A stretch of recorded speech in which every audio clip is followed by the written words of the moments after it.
ઘણા વર્ષો પહેલાની આ વાત છે. ચોટીલાના ડુંગરની તળેટીમાં સાંગણ ભીલ નામનો એક પરમ ભક્ત રહેતો હતો. તે ભલે ગરીબ હતો, પણ તેનું હૃદય માતાજીની ભક્તિથી છલોછલ હતું. તે દરરોજ ડુંગર ચઢીને માં ચામુંડાના દર્શન કરવા જતો. એકવાર ભયંકર દુકાળ પડ્યો. ગામના લોકો હિજરત કરવા લાગ્યા, પણ સાંગણ ભીલે ડુંગર છોડવાની ના પાડી દીધી.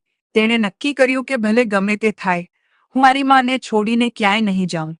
ધીરે ધીરે તેની પાસે ખાવાનું પણ ખૂટી ગયું, છતાં તેની શ્રદ્ધા ડગી નહીં.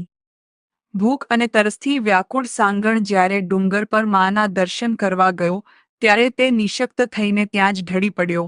તેની ભક્તિ જોઈને માં ચામુંડાને દયા આવી. માં એક નાની કન્યાનું રૂપ લઈને સાંગણ પાસે આવ્યા અને તેને જમવાનું આપ્યું. સાંગણે જમીને પૂછ્યું, બેટા, તું કોણ છે? આટલા દુકાળમાં તું ક્યાંથી આવી? ત્યારે કન્યાએ હસીને કહ્યું, હું તો